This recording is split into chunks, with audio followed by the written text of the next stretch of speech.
Ini yang provokatif dulu itu ya. Semoga diampuni oleh Allah Ta'ala. Mentane. Lagi viral berita seorang Gus.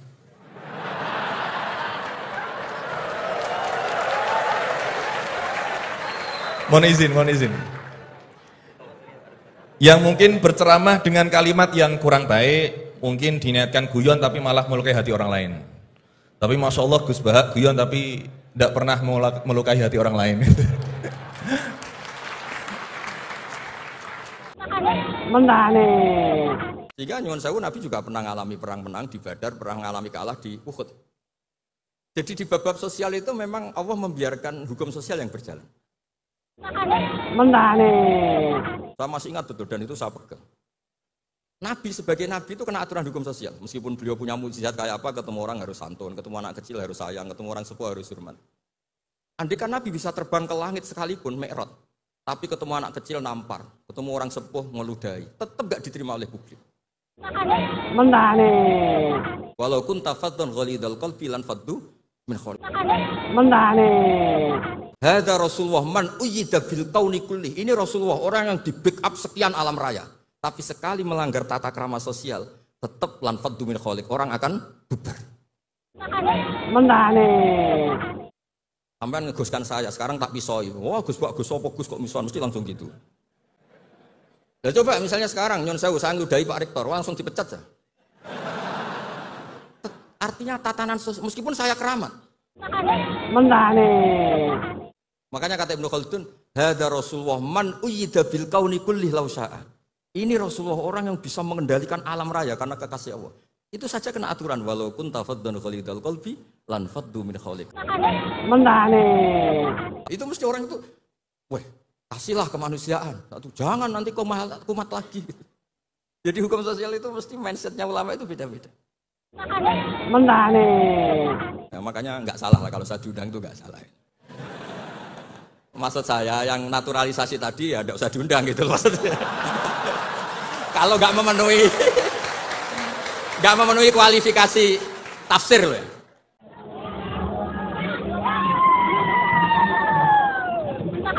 Mentane. Jangan lupa like, subscribe, comment, and share. Nah, ya, lanjut.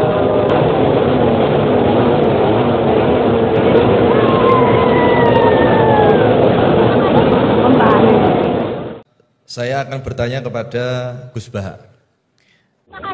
Mentane. Hari-hari ini lagi viral berita seorang Gus.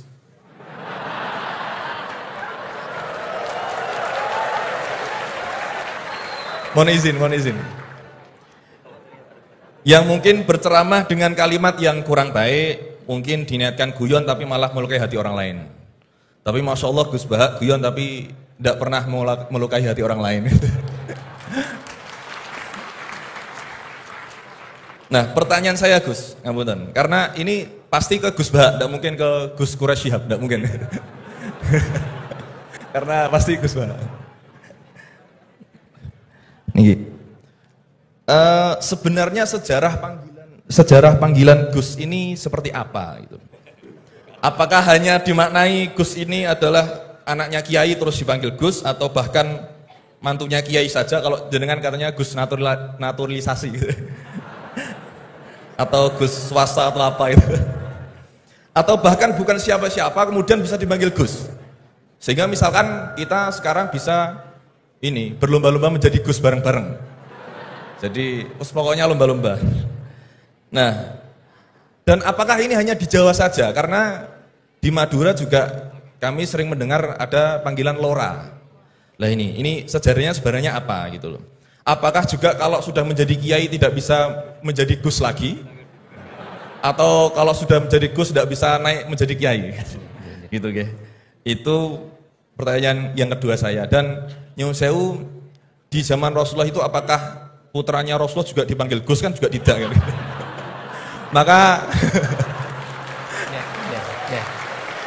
Maka kalau Gus ini tidak ada di zaman Rasulullah, berarti semua Gus ini bid'ah gitu loh.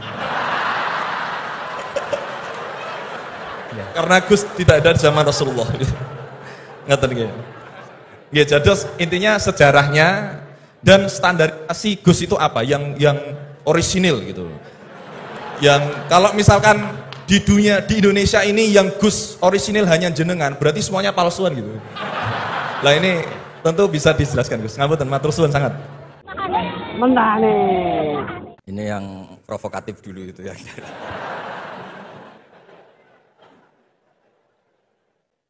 Semoga diampuni oleh Allah Ta'ala. Begini, satu itu saya tidak medsosan, tapi ya dengar-dengar laporan macam-macam lah tentang sekian pihak itu. Begini, saya cerita ini, biar sampean tahu bahwa Pak Rektor ngundang saya ini tidak salah. Kan? Memang benar-benar pemateri yang baik. Ya kalau kata Nabi Yusuf kan, ini hafizun alim, orang harus zikru manaki binafsi, orang boleh cerita kelebihannya, asal itu faktual. Begini, suatu saat, ini cerita di kitab Ihya, suatu saat Nabi Musa itu sholat istisqa. Itu doa apa saja itu sudah dipakai. Enggak mandi, Nabi Musa loh. Enggak mandi, tetap enggak mandi. Kata Allah, inna fihim namaman, di komunitas Anda yang ikut sholat itu ada yang tukang adu-adu, namam, provokator. Maka kamu doa kayak apa tetap enggak akan saya ijabahi. Nabi Musa, ya gampang Gusti, tunjukkan orang itu siapa, nanti saya usir dari majelis.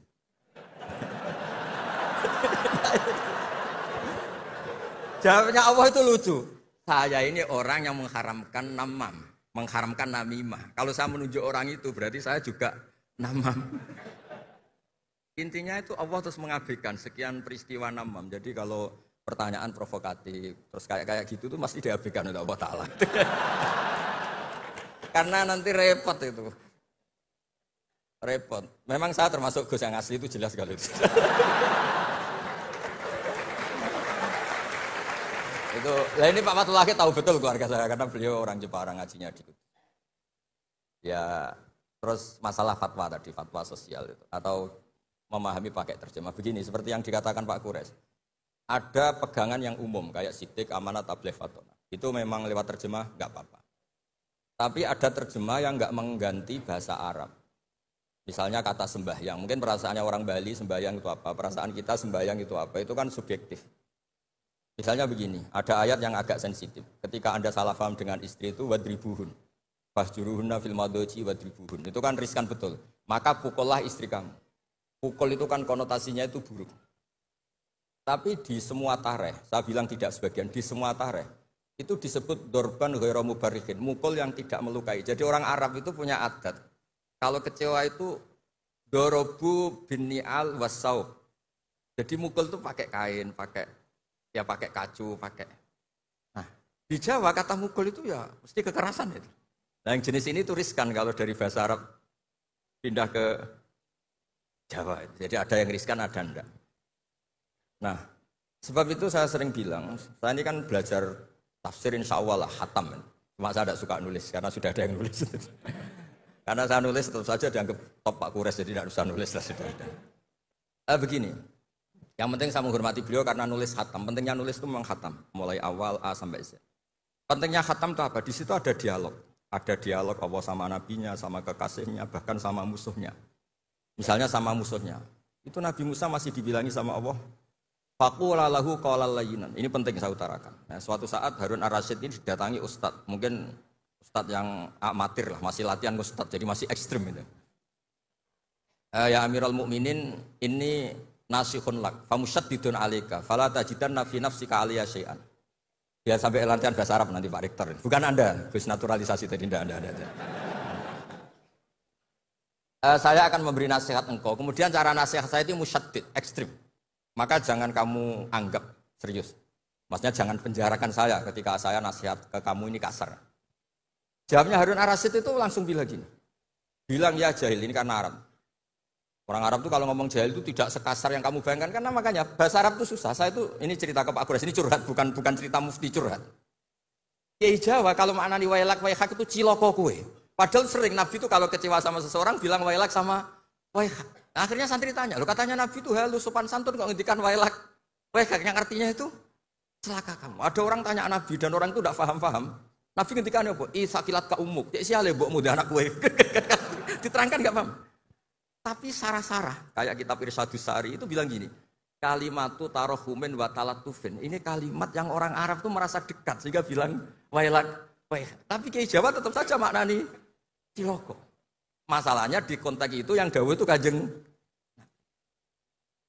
Nah, saya ngendikan ini orang Solo ini kan enggak apa-apa. Kayak bakat gitu aja terus orang itu. Nah, yang seperti ini nggak bisa dipindah ke terjemah. Dan itu saya teliti dari sekian tradisi. Ya tadi kayak wadribuhun. Makanya terus ulama nyusuli dorban ghairu mubarrihin.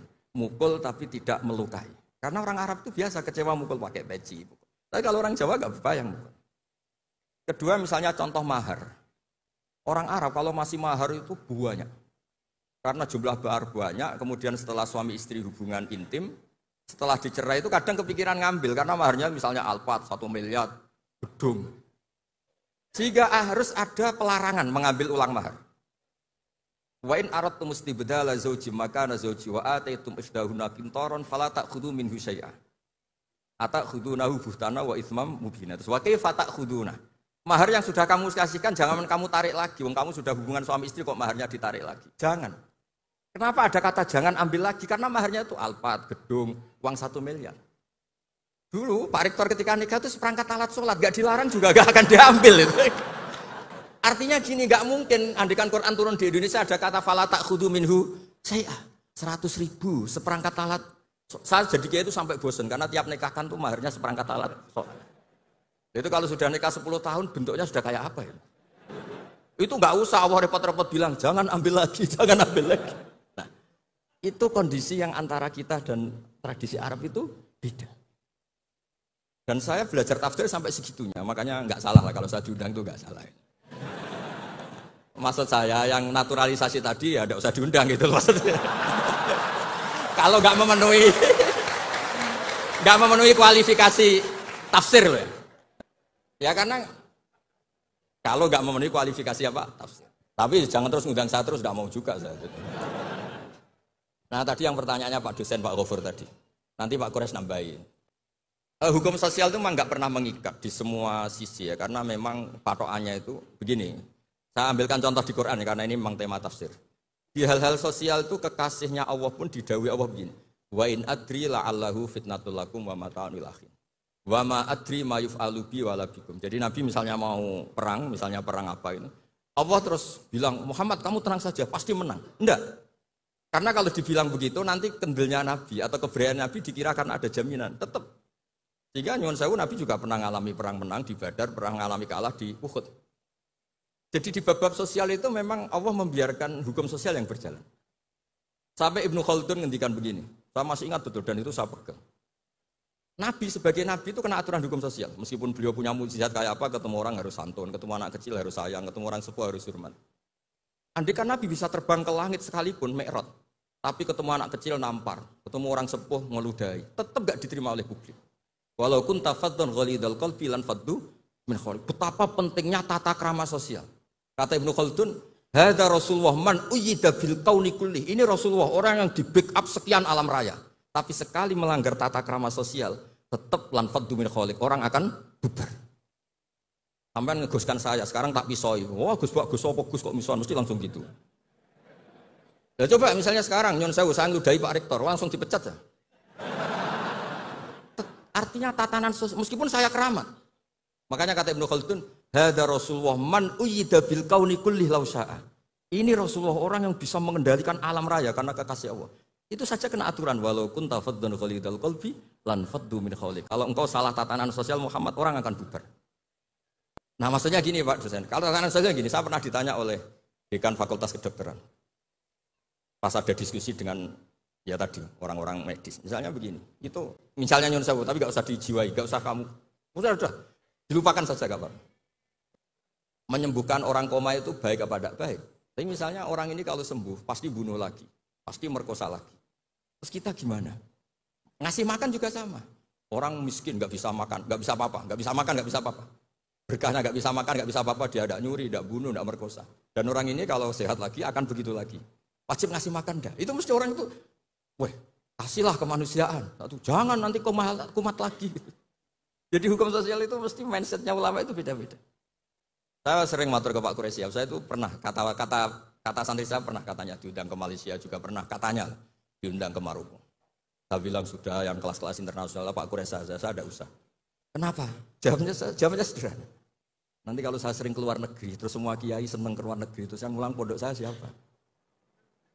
Terus gue iling-ilingan nak neng dunia orang kiai desa sing alim, terus saya maksudnya kiai desa tapi mau kitab ya cek bener rofa nasab.